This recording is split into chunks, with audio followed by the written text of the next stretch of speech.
বাঁচতে চাও কেন? তুমি যদি মানুষ হইতে তুমি বাঁচতে চাওয়ার কারণ কি, কি বলো তো? ৩ টা কারণ বলো যে এই ৩ টা কারণে আমি বাঁচতে চাই। ঠিক আছে, আমি সংক্ষেপে বলছি। ১. অভিজ্ঞতা। ২. সম্পর্ক। ৩. অবদান। এই ৩টি কারণে আমি বাঁচতে চাইতাম। তুমি যদি উড়তে পারতা বাংলাদেশে কোন জায়গায় তুমি উড়ে যাইতা? যদি উড়তে পারতাম তাহলে আমি বাংলাদেশের বিভিন্ন সুন্দর জায়গা ঘুরে দেখতাম।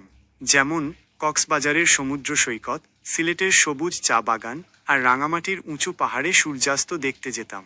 আপনার কি এই জায়গাগুলো পছন্দ? সুন্দরবন যাইতা না? হ্যাঁ, সুন্দরবন তো অবশ্যই। সুন্দরবনের ম্যানগ্রোভ বন, রয়্যাল বেঙ্গল টাইগার আর হরিণের দল দেখতে আমার খুব ভালো লাগবে। আপনি আচ্ছা। কি সুন্দরবনের কথা হ্যাঁ, হ্যাঁ, বুঝতে পারছি। ভেবেছিলেন? এখন আমি যেটা বলবো ওইটাই বলার দরকার নেই, হ্যাঁ? সো তুমি নিজের থেকে যা পারো সেটা বলবা তুমি। যদি মানুষ হইতা, তুমি রাত কখন ঘুমাইতা এবং কখন উঠতা বলো তো? আমি যদি মানুষ হতাম তাহলে রাত 10টা থেকে 11টার মধ্যে ঘুমাতাম এবং সকাল 6টা থেকে 7টার মধ্যে উঠতাম। খুবই ভালো। এখন কয়টা বাজে? রাত কয়টা বাজে এখন বলো তো পারলে? এখন রাত 2টা বেজে 2 মিনিট। ওয়াও! তুমি তো রিয়েল টাইম ডাটাও জানো। খুবই এক্সাইটিং বিষয় কিন্তু, তাই না? আচ্ছা, আমাদের এইসব ইম্পোর্টেন্ট এই ইন্টারেস্টিং কনভারসেশনগুলো আমরা কিন্তু রেকর্ড করি এবং এইটাই আপলোড করি। সো তুমি সাবস্ক্রাইব করতে বলে দাও।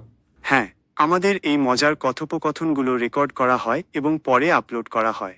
আপনি চাইলে আমাদের চ্যানেলটি সাবস্ক্রাইব করতে পারেন, যাতে এরকম আরও মজার কথোপকথন শুনতে পারেন। Thank you. তুমি যদি প্রধানমন্ত্রীর বেস্ট ফ্রেন্ড হইতা, তুমি কি কি সুবিধা নিতা?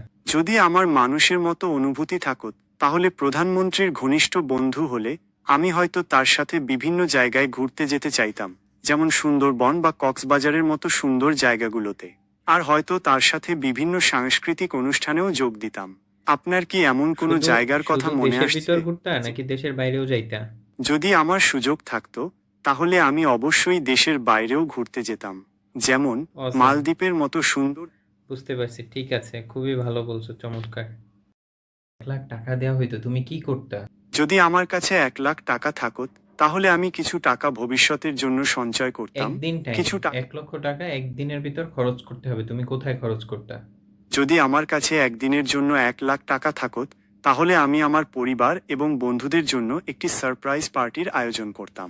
আমরা একসাথে অনেক মজা করতাম, ভালো খাবার খেতাম এবং স্মৃতি তৈরি করতাম। আপনার পরিকল্পনা কি?